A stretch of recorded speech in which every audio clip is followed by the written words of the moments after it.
Have you ever been there? You're in a professional setting, maybe an interview or meeting new colleagues, perhaps just reading some industry news, and you think, gosh, I wish I had the exact right words, Mhm. to sound really confident, really insightful, not just like you basically know what's going on. Absolutely. That feeling of wanting to articulate things perfectly. Exactly. Well, if that sounds familiar, you're definitely in the right place today. We're doing a deep dive into the essential language of the workplace. Yeah, we've gathered a whole stack of sources, vocabulary lists, guides, even stuff on common idioms. Right. And our mission for you today is to really unlock a solid vocabulary around jobs, careers, the whole workplace scene. hmm We want you to not just understand these terms. But to feel confident using them, that's the key. Totally. So we'll unpack definitions, give you examples that hopefully stick, and show why knowing these words can, well, make a real difference. Think of it as a shortcut to feeling properly informed. Ready to jump in? Let's do it. And, the journey really starts at the basics. How do you even ask someone about their job? Good point. The classics are simple enough, aren't they? What do you do? Or what's your job? Right, very direct. Or you could soften it slightly. Maybe what kind of work do you do? Or, a bit more formally maybe, what do you do for a living? And the great thing is, those work pretty much anywhere. Formal networking, casual chat, Hmm? they just fit. They really do. So, okay, you've asked the question. Now you need to understand the answer. The sources give us a great starting point with common jobs and where people do them. Exactly. Like to take a doctor, you'd expect them in a hospital or a clinic, right? Sure. But think about the phrase doctor in a surgery. That kind of implies routine appointments, maybe a more predictable schedule. Ah, okay. Versus, say, a doctor in an ER or just in a hospital. Precisely. That immediately suggests something more high pressure, maybe unpredictable. Just that one word, surgery versus hospital, paints a different daily picture. That's a really good illustration of context. Okay, what else? How about a mechanic? Right. Someone who repairs and maintains vehicles, usually in a garage, maybe linked to a factory which makes car parts. And a quick pronunciation point there, that CH in mechanic. Oh, yeah, good one. It's usually a hard K sound. Mechanic, not T. Got it. Mechanic. Okay, moving on. Teacher. Pretty straightforward.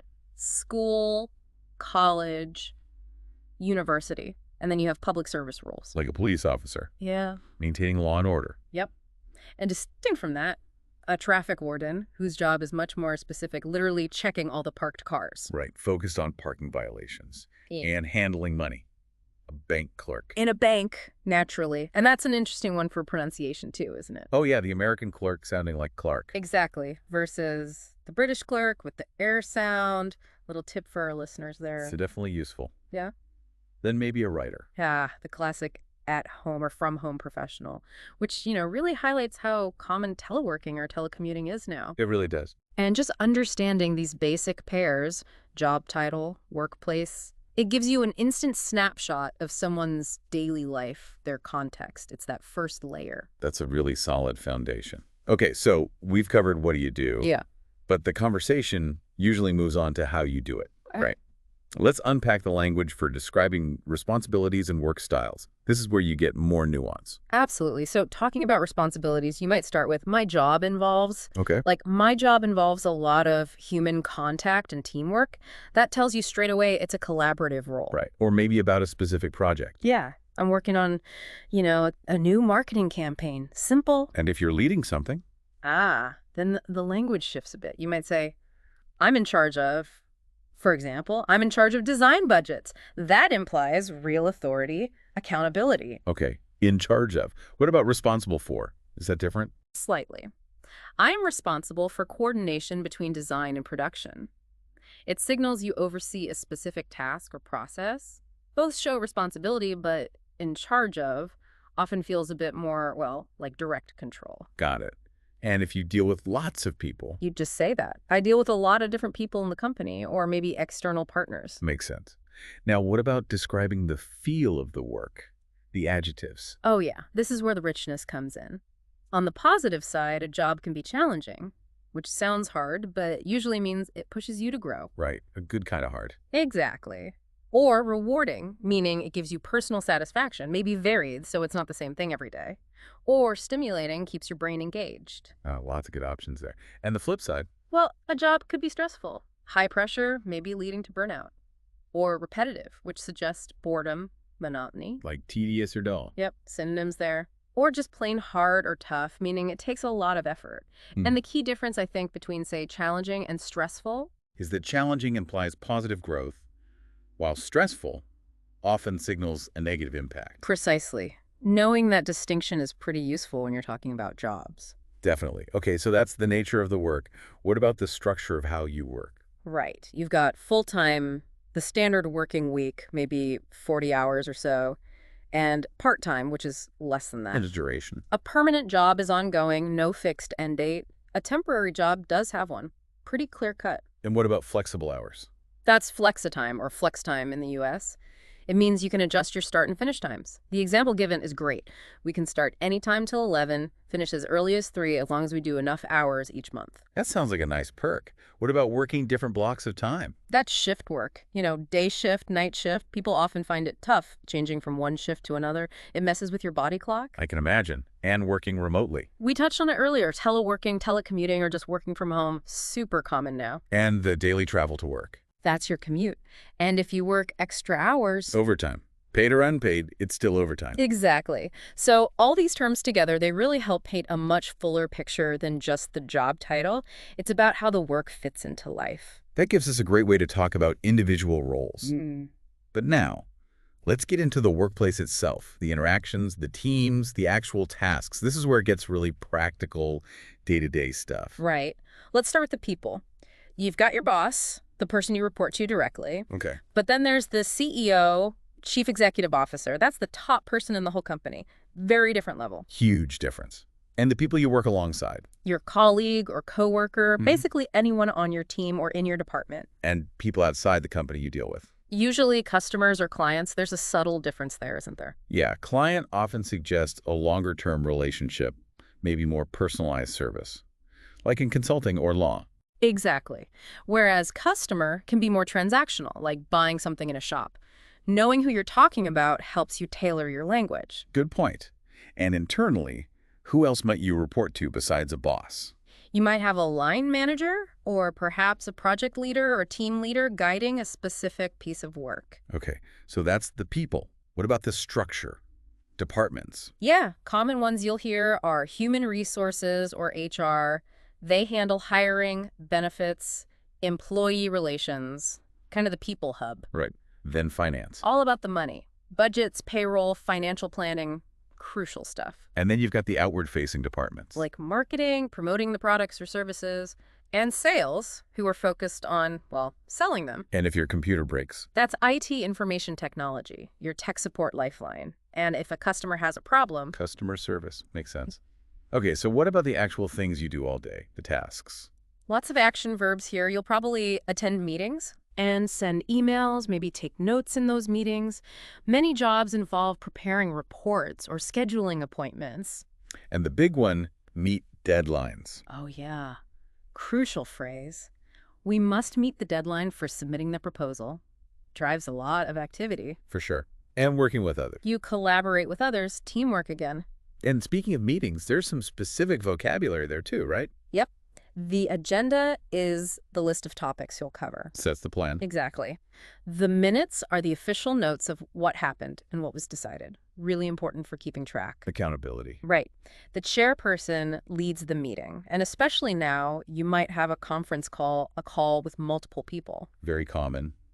What if something's unclear? You ask someone to clarify. Like, could you clarify what you mean by that? It just means make it easier to understand. Useful phrase. And giving opinions on work. That's giving feedback, comments, suggestions, hopefully constructive. Right. So knowing these terms really helps you talk about team dynamics, company structure. Yeah. Gives you confidence in those conversations. Absolutely. It demystifies the whole thing. Okay, that covers the day-to-day brilliantly. Yeah. But let's zoom out a bit. What about the bigger picture? Your actual employment terms, pay, perks, how you move up.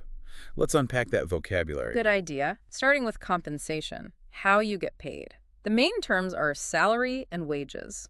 What's the difference, really? Well, salary is usually a fixed amount paid regularly, typically monthly. Often for professional roles, she earns a good salary. It implies stability. Okay, and wages. Usually paid by the hour or by the week. often for manual worker jobs where hours vary. The wage is $15 per hour. Got it. Salary fixed, wages often hourly, weekly. Then there's the legal floor. The minimum wage, the lowest pay allowed by law. And extra bits you might earn. In service jobs, you might get tips from customers. In sales, commission is common. That's a percentage on everything I sell, a direct incentive. And sometimes just extra money for doing well. That's a bonus, often tied to performance targets, but sometimes discretionary. Okay, so that's the direct money. What about the other benefits? Right, the perks or fringe benefits. These can be really valuable. Things like a company car, a health plan, maybe a pension for retirement. Yeah, those can add up significantly. Definitely. And the whole package together, salary, bonus, perks, is formally called a benefits package, or sometimes remuneration package or compensation package. Especially for more senior roles, maybe. Often, yes. And on the less happy side, if someone has to leave a job involuntarily, They might get a severance payment or severance package. exactly, money and benefits to help cushion the exit. Yeah. And just the basic status. Employed or not. Simple terms. You're either in work, you have a job, or out of work, you don't. An unemployed person. Right. Now, idioms. These add so much color. Let's talk career progression. Okay, the classic is to climb the corporate ladder. It means advancing your career, getting higher positions, Like that example. She worked hard for years to climb the corporate ladder. and become a manager. Paints a picture of ambition moving upward step by step. It's often shortened too. Just move up the ladder. Yeah, means get promoted. And if you're on a special program for quick advancement, A fast-track scheme. exactly, designed to get people into senior roles faster. What about becoming known for something specific? You carve a niche for oneself. You find your special area. Like she carved a niche for herself as a UX design expert. Finding your specialty. Love that. And finally, getting a job in the first place. You land a job. It has that feeling of success after effort. After months of hunting, I finally landed a job. Nice. So, yeah, these terms are super useful whether you're negotiating an offer or just thinking about your career path. They give you the words to talk about that journey. That's really insightful. Mm-hmm. And, it's interesting how much workplace talk isn't just about what you do, but who you are, how you fit in. Qualities and soft skills, let's dive into those. And maybe some more everyday idioms. Absolutely. Employers look for certain professional qualities. Being reliable is huge. You can Yeah. be trusted, you finish tasks on time. It's fundamental. The foundation of trust, really. And being on time, Punctual. Always punctual, never late for meetings, shows respect. definitely. What about working with others?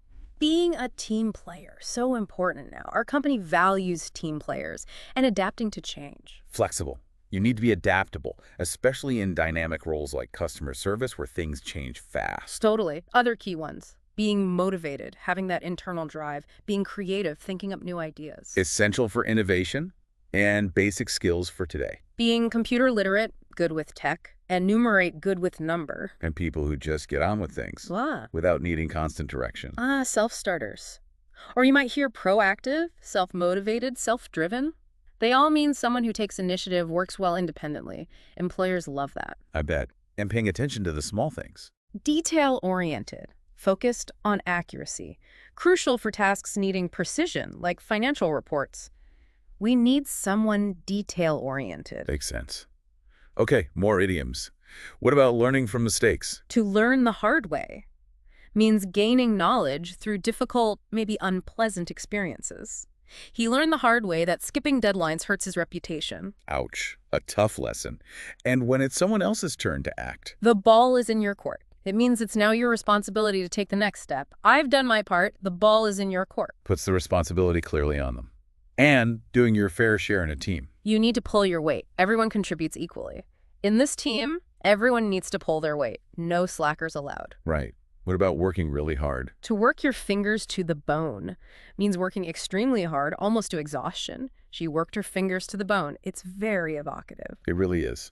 Any others that describe common work situations? Sure, a 9-to-5 job refers to a standard office job, but often implies it's a bit routine, maybe monotonous.